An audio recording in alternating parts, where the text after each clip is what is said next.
ముందు వీడియోలో అయితే మా ఇంటి గృహప్రవేశం ఏ విధంగా జరిగిందనేది చూస్తారు. గృహప్రవేశం పూర్తయిపోయిన తర్వాత గృహప్రవేశం పూజ, వాస్తు పూజ, సత్యనారాయణ స్వామి వ్రతం, గణపతి హోమం అయితే చేస్తాం.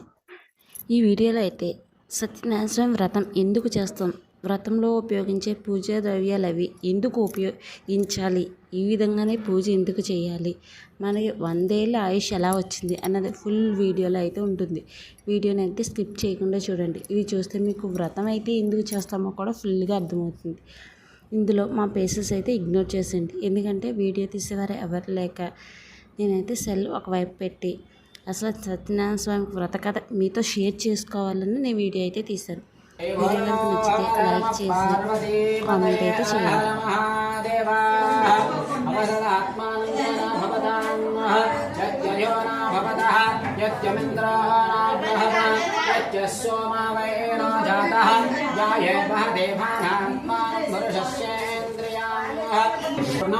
తధస్తుతే అనయా ధ్యాన ఆవాహనాది షోడశ ఉపచరిత భగవాన్ సర్వాత్మకః వాస్తుమండల దేవత పూజాని చ సుప్రీతః సుప్రసన్న వరద భవంతు అనేన మయా కృతేన. నీలిపై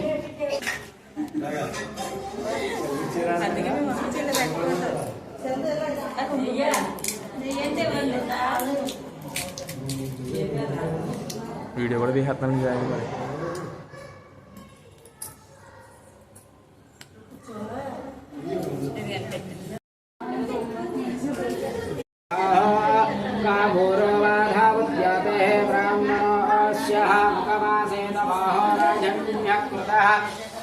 ओरोतधस्य यद्वैश्यः पभ्यात्कं सोऽत्र अजायतः चन्द्रमा मनसो जातः चक्षुः सूर्य अजावयाः मुखादिन्द्रस्य आत्मस्य प्राणाद्वायुजायतः नाभ्यार्मनः समवस्तदाधे अत्यत्पश्चाविदद्रोपमेते तत्पुरोऽसस्य विश्वमाजानमग्रे पार्वे विश्वमाजानमग्रे नान्यपन्ताः विद्यते जनायाः प्रजापतिश्च गर्भे अन्तः जायमानो बहुधा सत्यप्रवणात्मक सत्यसंग्रहदानिलत्वमेद्या सत्यानुग्रहण सत्यबोध्य सत्यानिलयेन नमो सत्यसायुधवर्णपर्याय नमो सहस्रारूढाय सत्यप्रहणरोपण्यान सत्यमग्रान सत्यमाग्रदरोपण्यान नमो सत्यसंग्रहदारण्य सत्यवेद सत्यसाक्षणरोपण्यान सत्यसंवादधा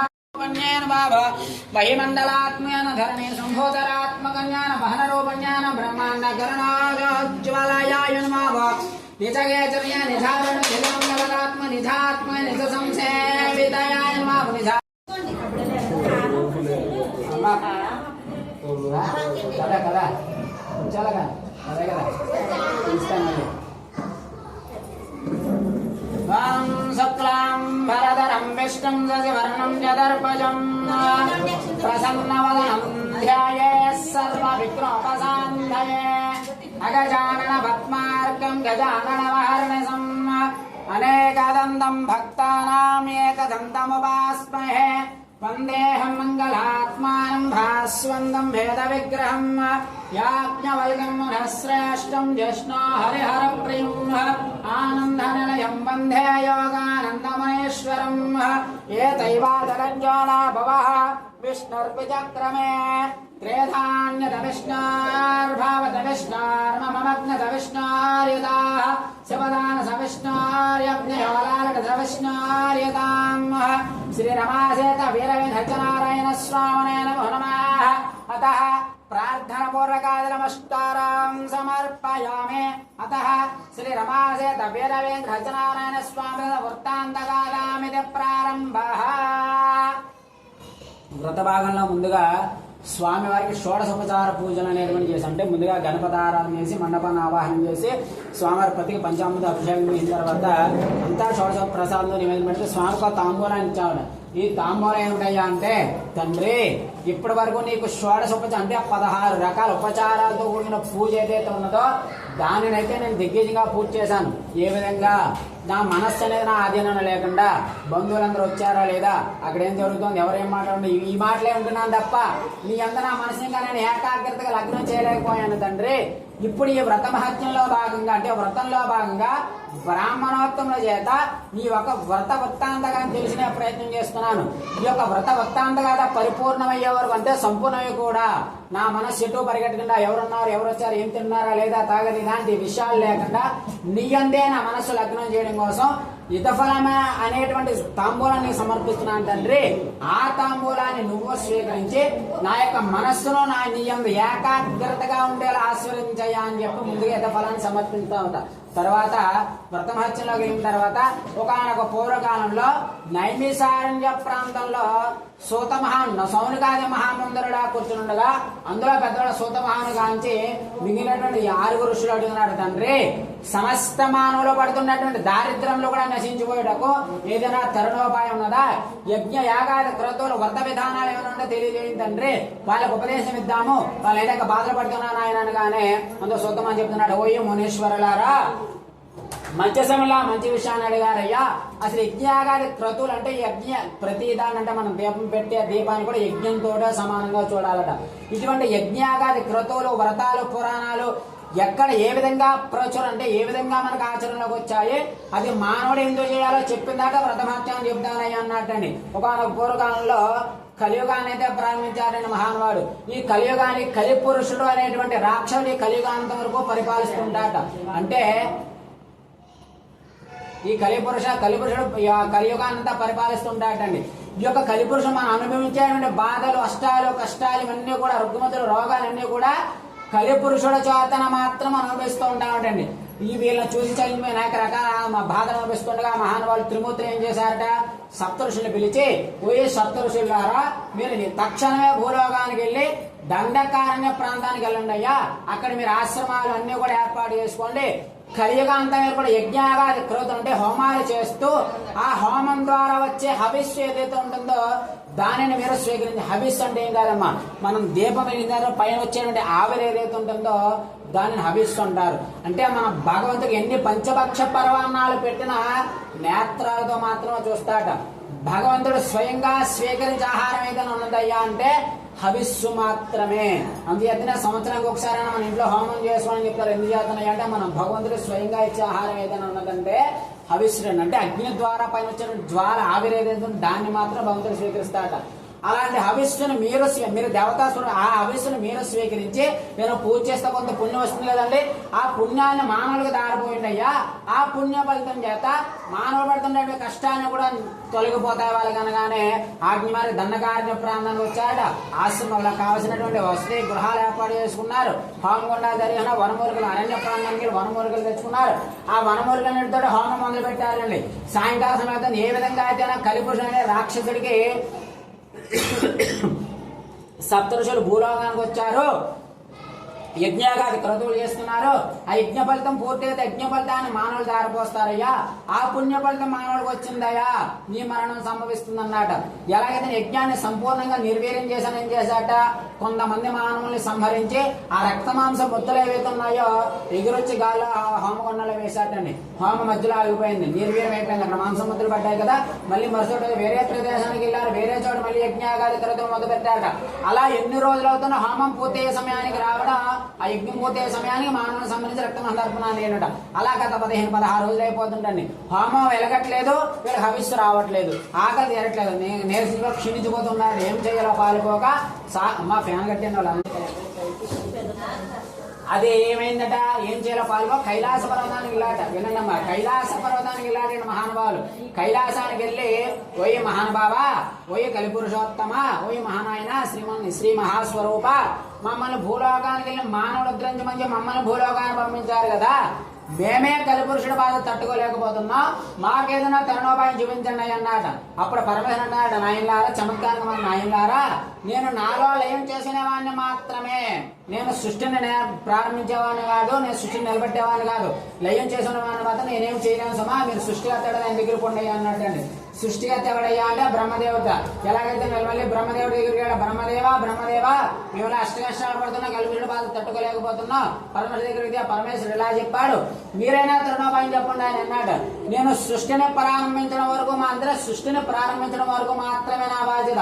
దీని పరిపాలన కర్త అడుగుతున్నాడు విష్ణువు, ఆయన ఎదుర్కొన్నాయో మీకు సూచన సలహాలు ఇచ్చాడు ఆయన కూడా అన్నాడు. ఏం చేయాలి బాబు, సాక్షాత్ వైకుంఠ లోకానికి వెళ్ళి తలుపులు తీశాడు. మహానుభావుడు చతురంగ భుజంతో 4 భుజంతో 4 ఐదు సతీ సమేతంగా మహానుభావుడు శేషంతో పయనిస్తున్నాడని ఆయన మేలు కలిపి మహానుభావ అనేటప్పుడు ఆయన కళ్ళు తెరిచి ఓయ్య మునీశ్వరులారా మీకు ఇచ్చాజ్ఞ ఏమిటో, మీరు ఎలా ఎందుకు వచ్చిందరయ్యా అంటే, ఆయన మమ్మల్ని భూలోకానికి వెళ్ళి భూలోకాన్ని ఉత్తరం మమ్మల్ని మమ్మల్ని పంపించారే, మేమే కలిపురుషుడి బాధ తట్టుకోలేకపోతున్నాం, ఏం చేయాలో పాల్గొక మీ పరమేశ్వరుడు ఇలా చెప్పాడు, బ్రహ్మదేవుడు ఎలా చెప్పాడు, అందుకోసం మీ దగ్గరికి వచ్చాము అనగానే ఆ మహానుభావుడు ఉన్నట ఆయనలారా అని చెప్పి 1 నిమిషాలను తన వేలుకున్నటువంటి సుదర్శన చక్రం ఏదైతే ఉన్నదో దాన్ని విసిరాటండి. అప్పుడు చెప్తున్నాడు ఆ ఋషులకి, ఈ యొక్క సుదర్శన చక్రం ఏ భూభాగంలో నిక్షిప్తమై ఉంటుందో ఆ భూభాగంలో కలియుగాంతం ఏర్పడం యజ్ఞాగాది క్రతువులు వ్రతాలు పురాణాలు మంత్రాన్ని కూడా ప్రచురం చేయండి అయ్యా అంటండి.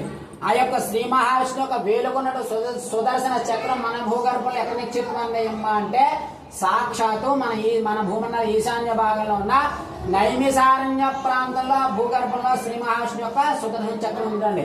అందుచేత అక్కడే మీ వ్రతం అంటే అందుచేతన సూత మహాముని మహాముని ఆ నైమిసారణ్య ప్రాంతంలో ఈ వ్రత యజ్ఞాగాది ప్రతులను కూడా అక్కడే ప్రతింపజేశాట.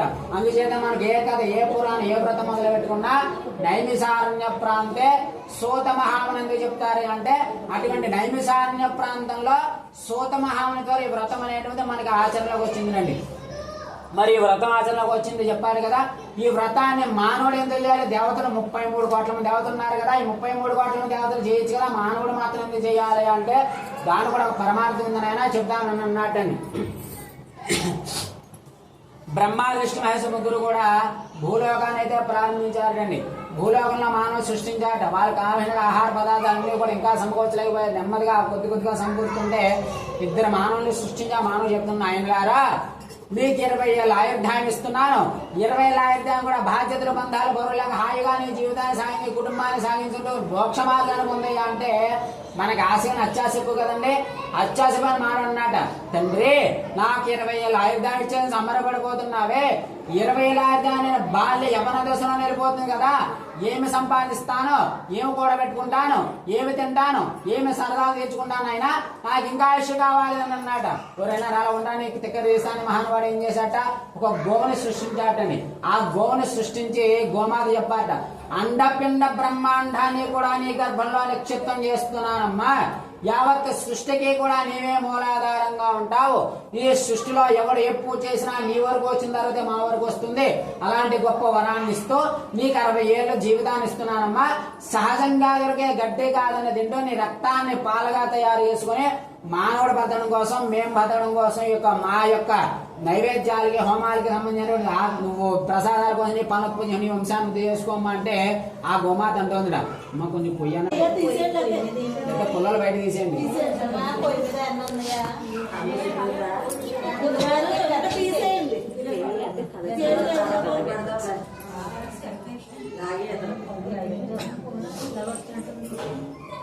ఆ గోమాతకి అమ్మ వినండి, ఆ గోమాతకి 60 సంవత్సరాల ఆయుర్దాయం ఇస్తే ఆ గోమాత అన్నది, తండ్రి నాకు 60 ఏళ్ళ ఆయుర్దాయం ఇచ్చేసావే, ఈ 60 ఏళ్ళ ఆయుర్దాయం మానవుడి కోసం నేను 60 ఏళ్ళు జీవించలేనయ్యా, నీకోసం 60 ఏళ్ళు కాదు 120 ఏళ్ళు అని జీవిస్తాను.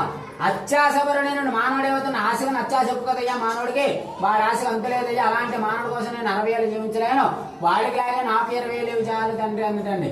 అప్పుడు ఆ గోమాతకి మహాతల్లి చెప్పాడుగా 40 ఏళ్ళు తీసి మానవులు కలిపేసేట, అప్పటికి 60 ఏళ్ళ ఆయుర్దాయం ఉందండి. తర్వాత ఒక శునకాన్ని సృష్టించాటండి.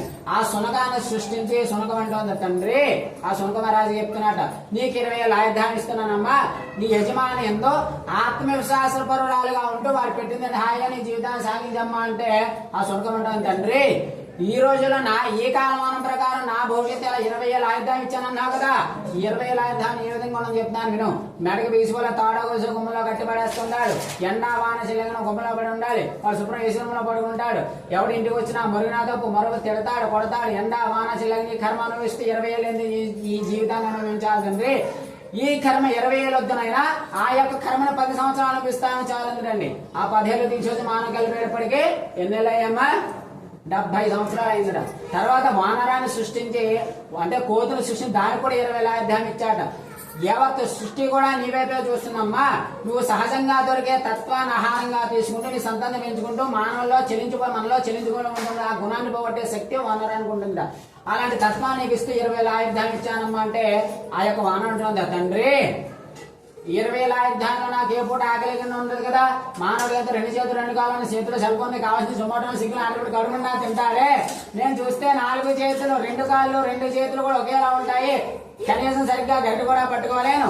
నేను ఆకలిస్తే ఏముండో తినాలి, ఏం చేయాలి? ఆయన అత్యాసపరైన మానవుడు ఉన్నాడు కదా. మానవుడు ఇంట్లో ఉన్న పరిస్థితిగా జామ చెట్టు మామిడి పండు కొబ్బరి పండు కోసింటే ఆకలి తీరదే. వాడి పరిస్థితుల్లో పండు నేనెక్కడ కోసి తింటున్నాను అని అత్యాసపోయి రాయిచ్చి పైన ఇసిరాడు అనుకోండి, అక్కడి నుంచి కింద పడితే మరణించే జీవితానికి 20 ఏళ్ళు ఎందుకని ఆ కర్మ జబ్బులు చివాట్ల కొట్లాడిని కూడా 10 ఏళ్ళు అనిపిస్తాను. ఆ 10 ఏళ్ళు తీసేసి మానవుడికి వెళ్ళిపోయేటప్పటికి పరిపూర్ణ ఆయుర్దాయం 80 ఏళ్ళు అయిందటండి. ఈ యొక్క గోమాతకి సునగానికి వానరానికి ఏం చేశాట? అండపిండ బ్రహ్మాండాన్ని కూడా నీ గర్భంలో నిక్షిప్తం చేస్తున్నానమ్మా. యావత్ సృష్టికి కూడా నీవే మూలాధారంగా ఉన్నావని చెప్పి మన సృష్టికి మూలారూపంగా గోమాతను చేస్తే, శునకాన్ని కాలభైరవ స్వరూపంగా చేస్తే వానరాన్ని రామబండుగా చేశాట. మరి మనం కావాలని కొరువు 20 ఏళ్ళ జీవితాన్ని 80 ఏళ్ళు కొరువు తెచ్చున్నాం కదండి. ఈ 80 ఏళ్ళ కొరు ఏ విధంగా ఉంటుందో మహానుభావుడు చూపించాలి కదా. 20 ఏళ్ళ పాటు అమ్మాయినా అబ్బాయినా బాధ్యతలు పొందాలి, హాయిగా ఉన్నామా, తిరిగామా, చదువుకున్నామా, తిన్నామా, పడుకున్నామా అన్నట్టుగా ఉంటుందిట. 20 ఏళ్ళు పూర్తయ్యాయా తల్లిదండ్రికి తేలు బర్రెలు కొడతాయి, వాడికి ముడి పెడతారు. అక్కడి నుంచి వాడికి 60వ సంవత్సరం వచ్చే వరకు కూడా గోమాత ఎలాంటి అండపిండ బ్రహ్మాండ బరువుని 40 ఏళ్ళు వద్దనుకుందో దాని 10 రెట్ల సంసార బాధను మోయలేకపోయి జీవితం అవసరమైన మహానుభావుడు 60 ఏళ్ళు పూర్తి చేస్తాడ. ఈ కాలం అనుకున్న 60 ఏళ్ళు బతికితే గొప్ప అనుకోండి. 60 ఏళ్ళు పోతే 70వ సంవత్సరంలో మానవుడు అడుగుపెట్టిన తర్వాత మానవుడు పరిస్థితి ఏ విధంగా ఉందమ్మా అంటే కొంతమంది ఉన్నారు, అందరని కాదని కొంతమంది ఉన్నారు. తల్లి తండ్రి అత్తమాల పరిస్థితి ఏ విధంగా ఉందమ్మా అంటే ఇంటి ముందో లేదా గుమ్మ ముందో కొన్ని నులక మంచమో పడకొచ్చి పారేసి వాడు శుభ్రంగా ఏసీలో పడుకుంటాడు పిల్ల మెట్లుతోటి. ఈయన ఎండా వాన హీనంగా గుమ్మలో కాపలా కుక్క అన్న హీనంగా కాపలా కూడా ఉండాలి. వాడు పెట్టిన ఇంద్రియ మెతుకులు ఏవైతే ఉన్నాయో ఆ రత్తామాతలను తినే స్థితిలో ఈ రోజు కాలమానం వచ్చిందని కొంతమంది ఉన్నారు. అందరినీ విమర్శింటే కొంతమంది ఉన్నారు మహానుభావులు. ఇంకా 80వ సంవత్సరంలో 70 పూర్తి 80 సంవత్సరాలు పెట్టిన మానవ పరిస్థితి ఏ విధంగా ఉందయ్యా. ఈ జన్మలో చేసిన కర్మని కూడా ఈ జన్మను అనుభవిస్తాను. మనం వేరే జన్మ అంటే ఉండదండి. మనం చేసిన కర్మను కూడా మనం పోయేలోపు అన్ని అనుభవించే పోవాలి. చివరికి వెళ్ళేటప్పుడు అనుభవించే పోతాం కదా. అలాగా వానరానికి ఏదైనా అనారోగ్యం వస్తే అది మరణించే వరకు కూడా ఉంటుందట. ఈ వానరానికి రాత్రి కూడా కళ్ళు కనబడదండి. వీడు వృద్ధాప్యం వచ్చేటప్పుడు ఈ మహానుభావుడు కాళ్ళు చేతులు గోర్లు పొడవగా అయిపోయి కాళ్ళు చేతులు పనిచేయక లేవలేక కూర్చోలేక నిలబడలేక కళ్ళు కనబడక మాట కనబడక వాడు చెప్పేది మనం చెప్పేది వాడికి అర్థం కాక అనేక రకాల రుగ్మతో మంచాన్ని నరక మార్గాన్ని పొందుతున్నాడే కదా అయ్యా మానవుడు. వాడు చేసిన కర్మలను కూడా ఈ జన్మను అనుభవిస్తూ నరకాన్ని అనుభవిస్తున్నారే. వాడు చేసిన కర్మల్లో ఒకే ఒక వ్రతం చేతన పోతాయి నానియా. అదే శ్రీ రమాసేత వీరమ సత్యనారాయణ వ్రతం హత్యాన్ని వ్రతమహత్యాన్ని ప్రారంభిస్తున్నాడని. ఇప్పుడు ఎవరు వ్రతం మొదలుపెట్టి ఎందుకు వ్రతం మనం చేయాలనే విషయం చెప్పాట. ఇప్పుడు వ్రతం ప్రారంభిస్తున్నాడని ఒకనొక సమయంలో నైమిసారణ బంధం సుత మహేంద్రుల్లో ఉండగా నారదమైన లోకాలను 14 లోకాలు తిరుగుతున్న ఒక సమయంలో భూలోకానికి వచ్చాట. భూలోకంలో కలియుగ పురుషుడు పెట్టేటువంటి అష్ట కష్టాలు కూడా మానవులు చూసి చెల్లించిపోయి విష్ణుమూర్తి దగ్గరికి, తండ్రి నేను ఇలా 14 లోకాలు తిరిగి భూలోకానికి వెళ్ళాను. భూలోకాలను చూస్తే మానవ ఇలాగ అనేక రకాల బాధలు అనిపిస్తున్నారు. వాళ్ళకి ఏదైనా మోక్ష మార్గం చూపిస్తారా మీ దగ్గరికి వచ్చాను అంటే, నైనా కుమారా మంచి సమయంలో మంచి విషయాన్ని అడిగావయ్యా. కలియుగంలో రత్నగిరి అన్నవరక్షేత్రం దాన్ని రత్నగిరి వ్రతం ఉంటారట. రత్నగిరి వ్రతం మీద శ్రీ రమా సహిత వీర వెంకట సత్యనారాయణ స్వామి వారిగా విలిచి ఉంటానయ్యా. నాకు విశేష వ్రతమహత్యం ఉన్నది, వ్రత విధి విధానం ఉన్నది. ఆ వ్రత విధి విధానం అందుకుని తెలియజేస్తాను కుమారా అన్నట్టు మహానువాడు. తండ్రి చెప్పండి వ్రత విధానాన్ని ఏ విధంగా ఆశ్రమం చేయాలన్నట్ట. ఈ వ్రతాన్ని ఆచరణ చేయకపోతే తెల్లవారుజామున 3-4 గంటలు లేచి దంతదావనాది క్రతువులు వేసుకుని ఇంటికి ఈశాన్య భాగంలో మధ్య ఒక పీటని ఏర్పాటు చేయాలి కుమారా. ఆ పీటకి పసుపు రాసి ఏకవర్ణంతో లేదా పంచవర్ణంతో లేదా 3 వర్ణంతో పద్మవర్ణాన్ని ఏర్పాటు చేయాలి కుమారా. నా యొక్క చిత్రపటాన్ని గంధ పుష్పాలకి అలంకరించిన తర్వాత ముందుగా గణపతి హరిద్రంభయ గణపతి అంటే బొట్టన వేలంత సైజులో గణపతిని తయారు చేసి గణపతి ఆరాధన చేసిన తర్వాత ఒక మండపాన్ని ఏర్పాటు చేయాలి కుమారా అన్నారు. తండ్రి ఈ మండపం ఏమిటి, తుపాలు ఏమిటి, బియ్యం ఏమిటి, ఒక్క ఏమిటి, పసుపు ఏమిటి, ఇవన్నీ ఎందుకు వేస్తున్నా కూడా మానవ తెలియజేయాలి కదా. అది మానవుడు ఎందుకు బ్రాహ్మణోత్తం ఎందుకు పెట్టిస్తున్నాడు అని చెప్పి తెలియజేయాలి కదా అన్నట్టండి. అందులో చెప్తున్నాడు, ఓయి మహానుభావ చెప్తాను నేను కుమారా అని చెప్తున్నాడు. మానవుడు తెలియజేస్తున్నాడు హామని. మనం ఇచ్చేటువంటి మనం భగవంతుడికి ఏమి ఇస్తామట, మనపూర్వకంగా ఏదైనా సమర్పించాలి. మన మనస్సు అంటే మన మనస్సు అనేటువంటి తెలుపు వర్ణం, మన మనస్సు మనకు కనబడే తెలుపు వర్ణం. అందునే తెల్లటి వస్త్రం, ఏ పూజన తెల్లటి వస్త్రం ఎందుకు వాడతారు అంటే నిర్మల తత్వం సంకేతంగా తెల్లటి వస్త్రాన్ని మండపంగా వేసి భగవంతుడు మనకి ఏదైతే తినడానికి ఆహారంగా ఇచ్చాడో వాటినే మండపం మీద తువాలుగా ఉన్నట్ట. అంటే పూర్వకాలం గోధుమలు, రాగులు, సజ్జలు తినేవారు కూడా ఎక్కువగా మండపాల మీద గోధుమలు, రాగులు, సజ్జలు మండపం. ఈ రోజు కాలం మనం అన్నాన్ని ఎక్కువ ఆహారం తిందాం కాబట్టి మనం ఏదైతే తినడా ఆహారంగా ఇచ్చామో దానిని మాత్రమే ఏమన్నా అంటే పంతులు గారు వచ్చిన కోట బిమ్మట మనం శుభ్రంగా మంచిగా. ఇక్కడ ఏం చెప్తాం మన తత్వం, భగవంతుడు మనం ఏదైతే సమర్పిస్తున్నాం అదే బ్రాహ్మణుడు ఇస్తున్నాం. అంటే ముందుగా మనం బ్రాహ్మణుడికి ఏది ఇవ్వట్లేదండి. ఇక్కడ ముందుగా మనం ఇచ్చే ప్రతిది కూడా భగవంతుడు సమర్పించిన తర్వాతే మనం బ్రాహ్మణుడికి ఇస్తున్నాం. అలా మనం ఏదైతే నిర్మలంగా మనం భగవంతుడికి ఇస్తాం అదే బ్రాహ్మణుడు పట్టుకెళ్తాం. అని చెప్పి బ్రాహ్మణుడు ఒకటి భగవంతుడు ఒకటి ఇప్పుడు పెట్టకూడదు. మనం అలా చేస్తే మనకు అలాంటి ఫలితాలు మనం భగవంతుడు ఇస్తాడు కదా, అంతే కదమ్మా. కొంతమంది చేస్తున్నారు ఇలాగా. అలా మండపాన్ని వేసి తువ్వాలుగా ఈ యొక్క బియ్యాన్ని మన మనసును తువ్వాలుగా వేసి ఆ యొక్క తువ్వాల మీద పీటకు మరి కూర్చోబెట్టిన పీట మీద తువ్వాలి వేయాలి. తువ్వాలుగా బియ్యాన్ని పోసి 33 కోట్ల దేవతన ఆహ్వానబలిగా అన్నట్టు. అప్పుడు అన్నట్టు నారదమహాముని తండ్రి, నీ యొక్క ప్రథమరు బంగారంతో, వెండితో, రాగితో శక్తి కొలత చేయించుకుంటామే. మరి 33 కోట్ల మంది అంటే ఎంతమందిని ఎన్ని లక్షల రూపాయలు పెట్టి సామాన్యమాడి ఈ యొక్క వ్రతం అవుతున్నాయని అన్నట. 33 అంటే సంస్కృతంలో 57 అని అర్థం అండి. వీటిని ఆవాహన ఎలా చేయాలి అంటే దీన్ని కూడా తరుణోపాయం చెప్తాను అన్నట్టండి. దీనిని నాగవల్లిదలం అంటారు. తమలపాకు నాగవల్లి, బ్రహ్మ విష్ణు మహేశ్వరుడు తమలపాకులో కొలువై ఉంటారట. ఈ యొక్క నాగవల్లిదలాన్ని ఈ నాగవల్లిదలాన్ని నా యొక్క పీటగా వేసి ఈ దంపతులు 4 కావాలండి. ధనం కోసం చిల్లర పైసలు పెడితే అన్యోన్య దాంపత్యం కోసం ఒక్కరు పెట్టారట. ఆరోగ్యం ఖర్చులను పెడితే దీర్ఘ సంయోగం కోసం పశువులను పెట్టారట. ఈ నాలుగిటినే మీకు మీరు కావాల్సిందిగా కోరుకుంటూ భగవంతుడి యొక్క మండపాన్ని ఆవాహన చేయాలి కుమారా. మనకి భూమండలానికి మన పరిపాలించే 9 గ్రహాలు ఉన్నాయండి. సూర్యుడు మొదలు కేతు వరకు వాటి అతిదేవత ప్రత్యేకత 27 గ్రహాలటండి. వాటితో పాటుగా మన భూమండలాన్ని 8 దిక్కులు ఉంటాయట. అలా 8 దిక్కులు 8 మందిని, అలాగే పంచబ్రహ్మలు గణపతి, బ్రహ్మ, విష్ణు మహేశ్వరులు గౌరీతో సమేతంగా పంచబ్రహ్మలు ఉంటారట. మనం ఏదైనా ఈ యొక్క ఫంక్షన్ చేసిన మన బంధుమిత్రులు అయితే పిలుచుకుంటామో మన కులదేవతని, గ్రామ దేవత కూడా ఆహ్వానం పలకాలి. ఇలా 33 కోట్ల మంది ఆహ్వానం పలకాలి. వీళ్ళందరికీ సమయంగా ఒక ప్రజాపతి అనేటువంటి మహానుభావుడు ఉంటాడు. ఆ యొక్క సప్త నదీజాలతో కూడుకున్న కలశంతో ఉన్న ప్రజాపతి ఆహ్వానం పలకాలి కుమారా.